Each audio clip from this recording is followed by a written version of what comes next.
In the sultry heart of the American South, a place where swamps and Spanish moss-draped trees shrouded the land in a heavy, perpetual twilight, I encountered a tale that sent shivers down my spine.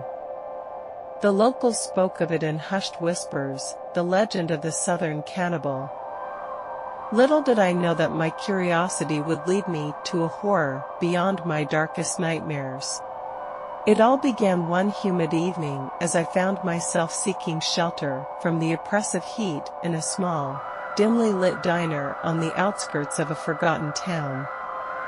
I sat alone at the counter, nursing a cold glass of sweet tea, my only company the worn-out vinyl stools and the buzz of a flickering neon sign. As I took a sip of the tea, the bell above the entrance door jingled, announcing the arrival of a man who seemed out of place. He had the weathered appearance of a traveler, his eyes dark and distant. He approached the counter, his gaze fixed on the menu board, but he never seemed to actually read it. With a sigh, he finally spoke to the waitress, a middle-aged woman with tired eyes. "I'll take the special, ma'am." Her response was curt, "Comin' right up."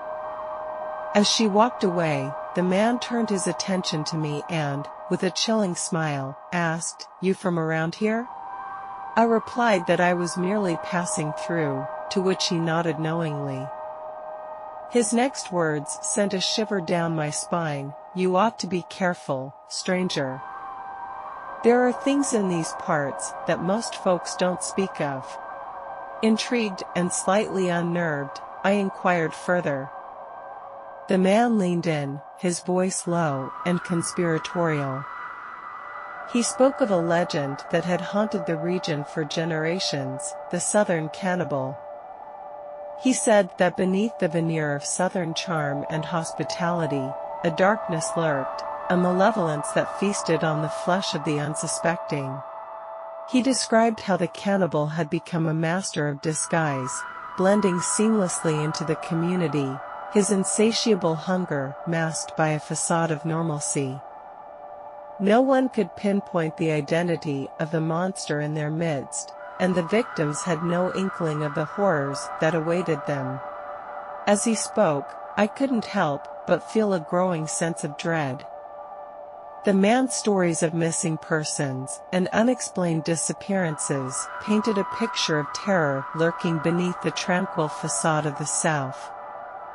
The hairs on the back of my neck stood on end, and I couldn't shake the feeling that I was being watched. Just then, the waitress returned with the man's order, a plate of barbecue ribs. He dug into his meal with a ferocity that was deeply unsettling. As he devoured the meat, a sinister glint danced in his eyes, and a chill ran down my spine.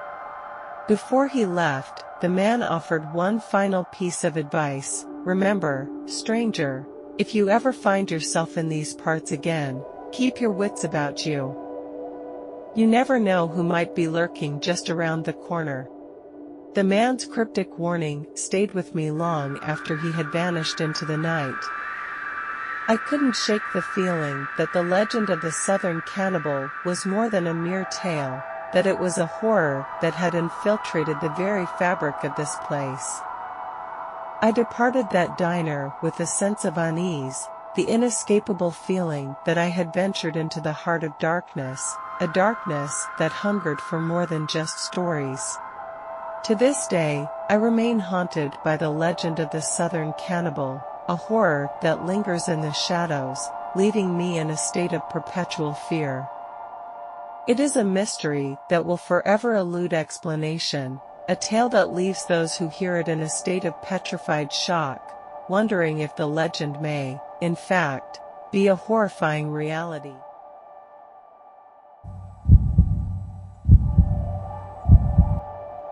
Amidst the haunting swamplands of the American South, where the Spanish moss hangs like a curtain over the murky waters, I stumbled upon a chilling tale that continues to haunt my darkest nightmares.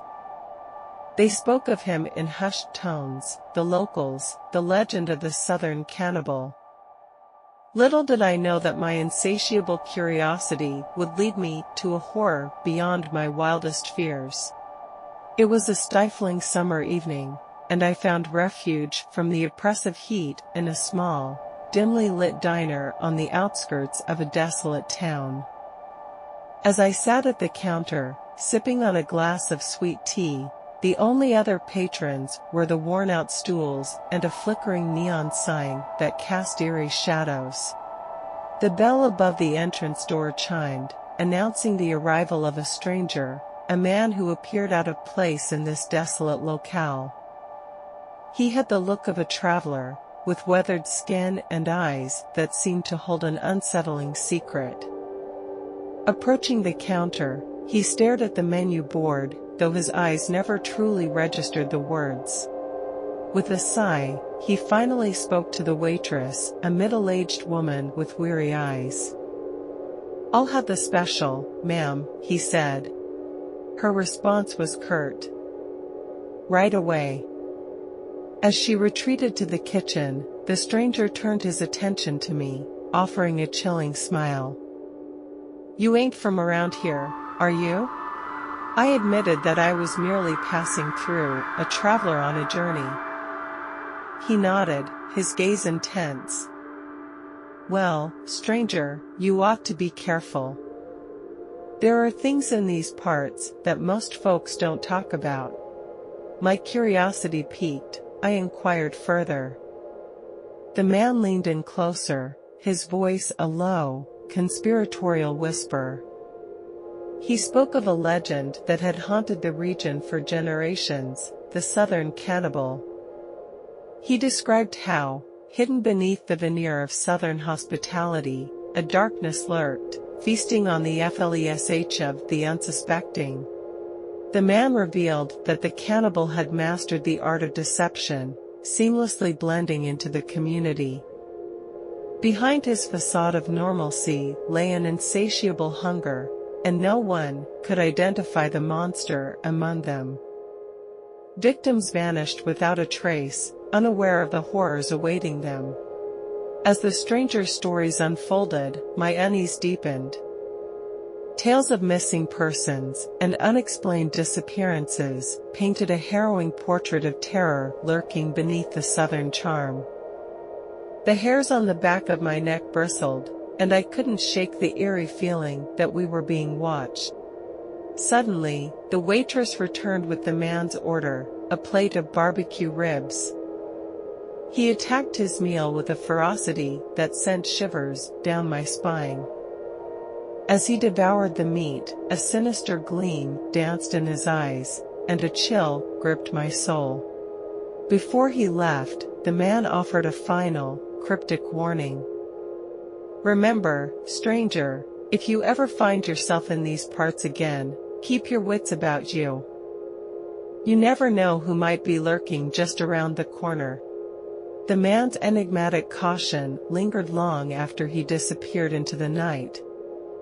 I couldn't escape the feeling that the legend of the southern cannibal was more than mere folklore, that it was a chilling reality that had infiltrated the very fabric of the region. I departed that diner with a lingering sense of dread, a gnawing fear that I had ventured into the heart of darkness itself. To this day, the legend of the southern cannibal haunts my thoughts, a horror that lingers in the shadows, leaving me in a perpetual state of unease. It is a mystery that defies explanation, a story that leaves those who hear it in a state of paralyzing shock, wondering if the legend may indeed be a terrifying truth.